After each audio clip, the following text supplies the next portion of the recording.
हमारे साथ रेबल शरदानीपति जी हैं, जिनके बारे में कह सकते हैं कि वो किसी पहचान के मोहताज नहीं हैं। हम उनसे पूछना चाह रहे हैं कि किसान आंदोलन में उनका जो सहयोग है किस स्तर पे है और कैसे है और क्यों है। जय हिंद, जय भारत में रेबल शरदानीपति।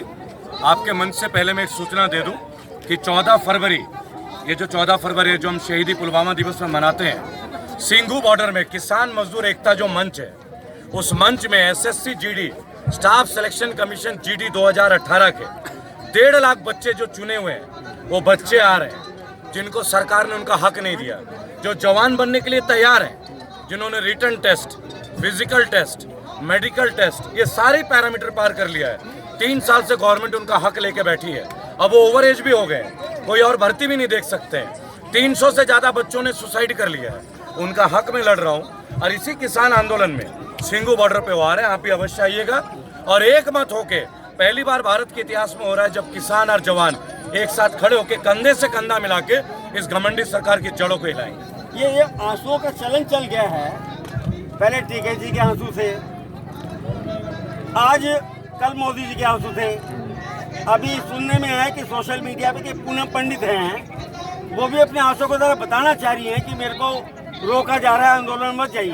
तो इसके पीछे रणनीति है या राजनीति है? देखिए, 2 बातें बोलूंगा। पहले, आंसू का सैलाब जो है वो टिकैत साहब से नहीं शुरू हुआ था। माननीय योगी आदित्यनाथ जो हमारे मुख्यमंत्री हैं उत्तर प्रदेश के, जब वो वर्तमान में सांसद थे तो विधानसभा में फूट फूट के रोए थे, स्पीकर को बता रहे थे मेरे जान को खतरा है। आप यूट्यूब में देख सकते हैं। माननीय प्रधानमंत्री और पूजनीय मोदी जी, क्योंकि प्रधानमंत्री के पद का एक कद है, मैं उस गरिमा को सम्मान देता हूँ।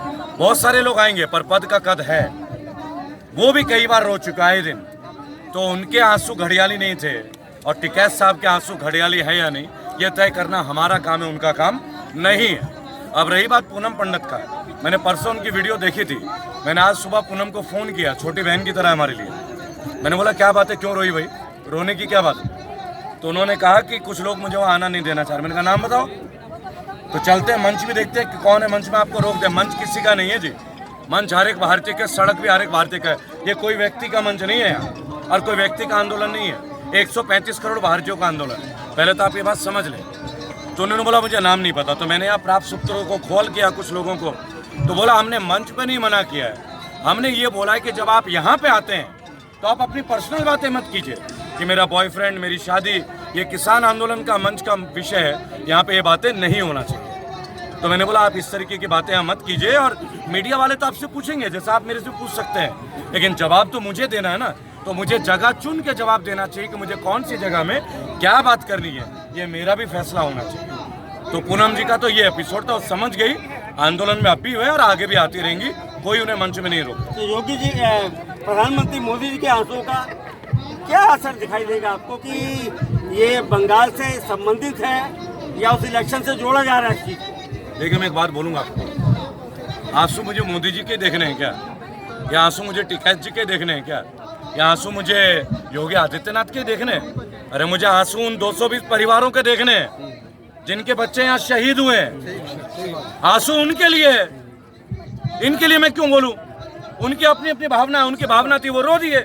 इसके ऊपर टिप्पणी करने का टाइम किसको है? मेरा दर्द उन 220 परिवारों का है।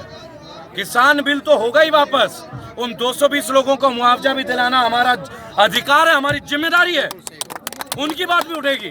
और भी 4 लोग थे जिनकी विदाई हुई थी, तो गुलाम नबी आजाद को ही पर्टिकुलर क्यों बोला गया? देखिए, मैं एक बात बोलूंगा, छोड़िए ना आजाद जी की बात, बड़े आदमी हैं, माननीय है, संसद में बैठते हैं, क्या करें उनकी बात? आप लोग मीडिया के लोग हैं, उन लोगों का इंटरव्यू लीजिए जिनका घर का बच्चा शहीद हुआ है। उनकी माताओं के आंसू दिखाइए, मत दिखाइए मंच में भाषण दिखाते हुए किसी को मत दिखाइए।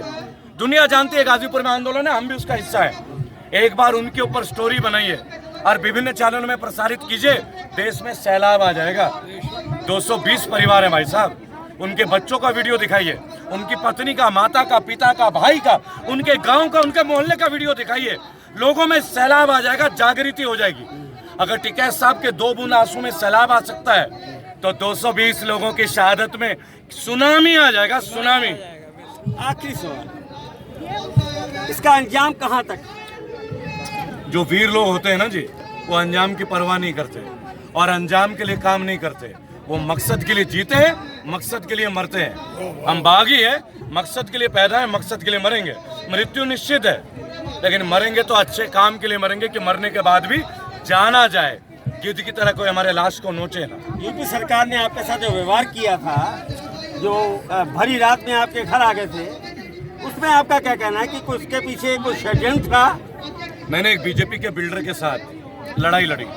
मैं ग्रेटर नोएडा रहता हूँ, वहाँ के एक बिल्डर हैं जो पहले वकील होते थे, वो आज बिल्डर बन गए। और मजे की बात देखिए कि ग्रेटर नोएडा की पहली सोसाइटी, लेकिन आज तक रजिस्ट्री नहीं हुई।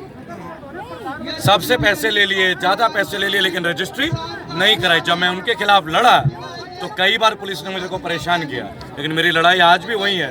ना हम गिरफ्तारियों से डरते हैं, ना लड़ाई से डरते हैं, क्योंकि ये उत्तर प्रदेश में बीजेपी की सरकार है और ये बिल्डर भी बीजेपी का है। तो आप ये भी समझ लीजिएगा, हम भी भगवान श्री राम में यकीन करते हैं। अगर राम राज्य है तो रावण को हरा के दिखाएंगे। ये थे हमारे साथ लेवल प्रधानपति हैं। आप देख सकते हैं उनका आराम से कह रहे हैं कि ये आंदोलन ना झुकेगा ना रुकेगा, जारी रहेगा, अंजाम तक पहुंचेगा। धन्यवाद। मैं संजीव अवस्थी, न्यूज़ अपडेट के साथ।